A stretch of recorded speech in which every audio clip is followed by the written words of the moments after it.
Welcome to Thankful Thursday. We are so glad to have you guys tuned in for our daily Bible reading and Hear Journal journey. So be sure and take your Hear Journal schedule. It's on the back of that as well. It tells you exactly what we're doing.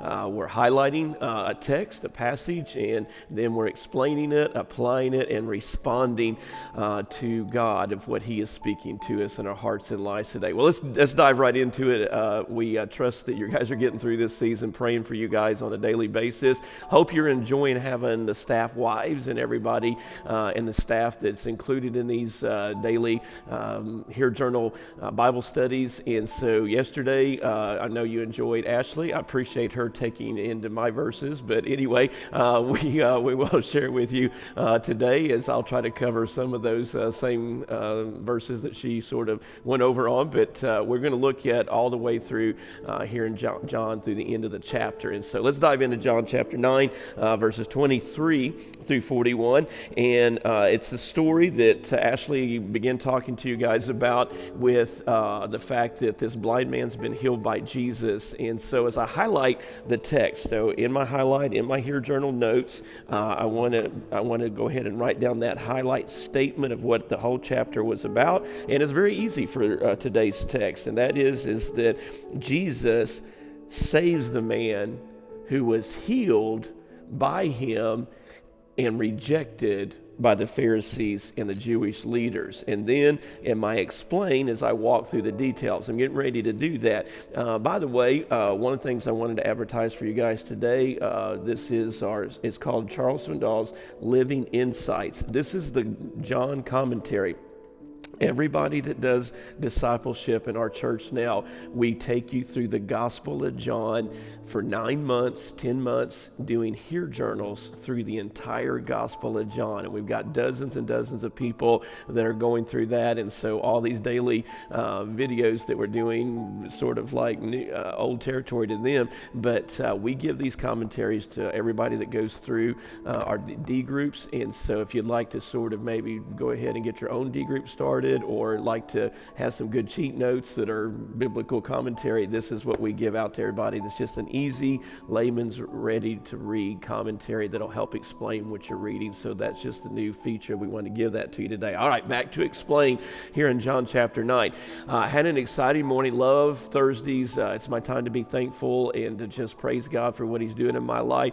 And in my own daily Hear Journal reading, I'm going through the Bible in a 2-year process. God just lit me up today in my home office, and man, it was an amazing time of God just pouring His truth into my heart and life. And now I'm here to present to you what our church is reading through here in John 9. And just like the blind man, I feel like Jesus opened up my eyes this morning. And so I explained in this text that Jesus has healed the blind man.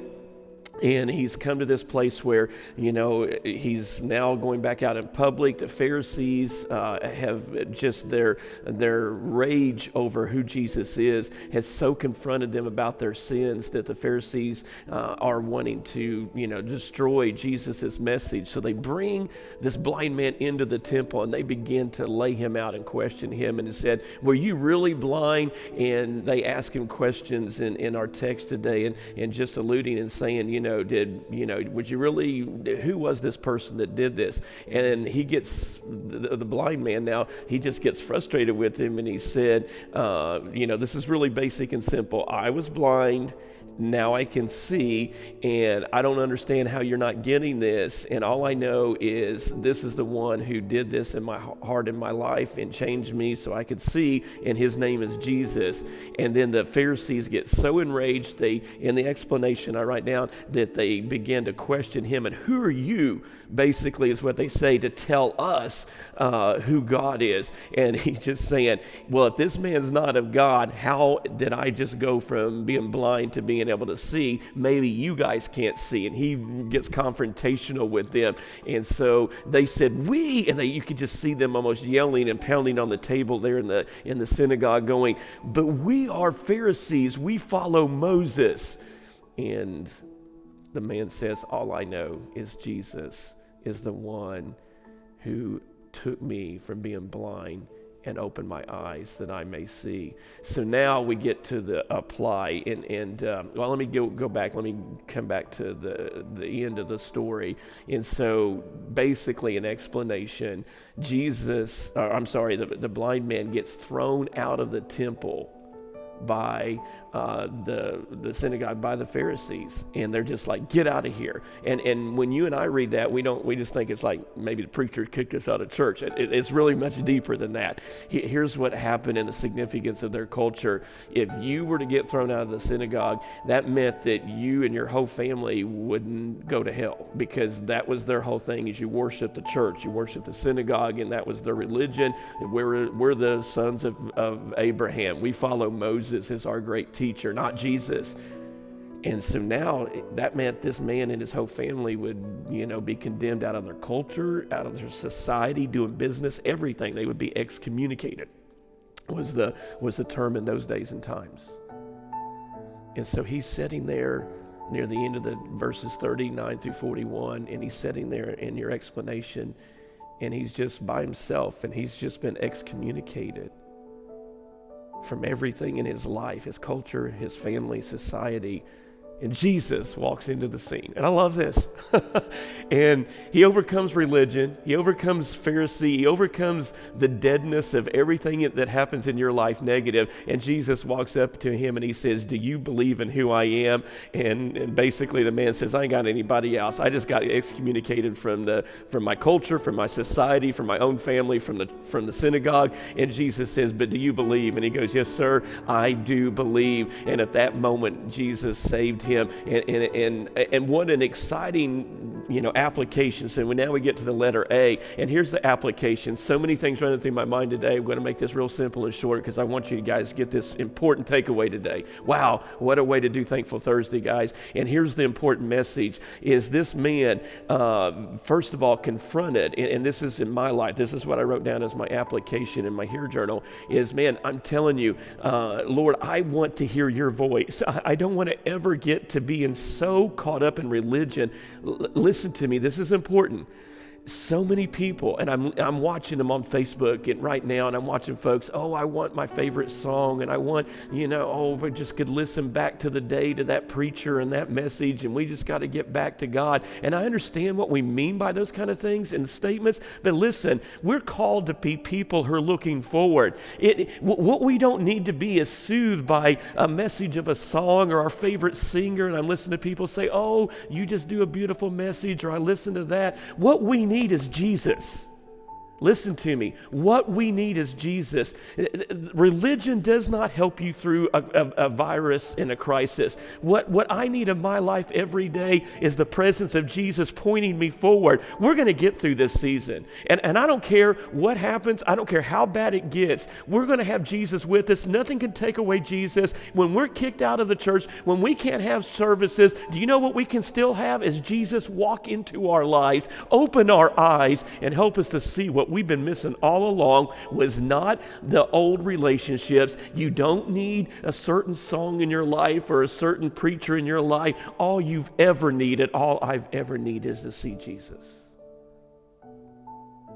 And if we'll get hungry for him, and we're going to pray until we see his glory like Moses in Exodus 33, Lord, you fill me with your peace. Lord, you give me the confidence to make the right financial decisions during this season of my life. What virus and laws and religion can never do for me, Jesus has already done for me. When he saved me, he healed me, and he opened my eyes. Ladies and gentlemen, get alone with God today.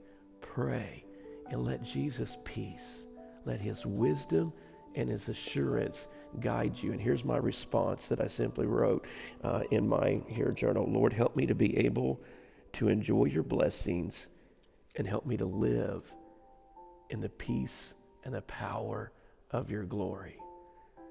I was reading an illustration today in my Hear Journals in one of my other devotionals, and it was talking about the wisdom of God.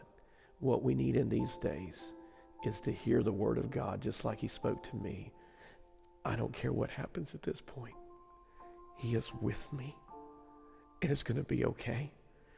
You know, when you put your kid in your car, where do they tell you to put your babies? Andrew and Ashlyn's here now, so, you know, it's a big deal about where to put Nora. You put the baby in the middle of the car because the safest place is in the middle. If you have a tornado, where does Matt Lapon tell us to get in the middle of the storm? In the middle of your house is the safest place. Where we want to be at today is in that safe place. And the safe place of your life in the midst of this crisis is to be with Jesus. Do your Hear Journals. Let his word speak truth into your life and bring you peace. And let his presence give you the power to overcome. God bless you.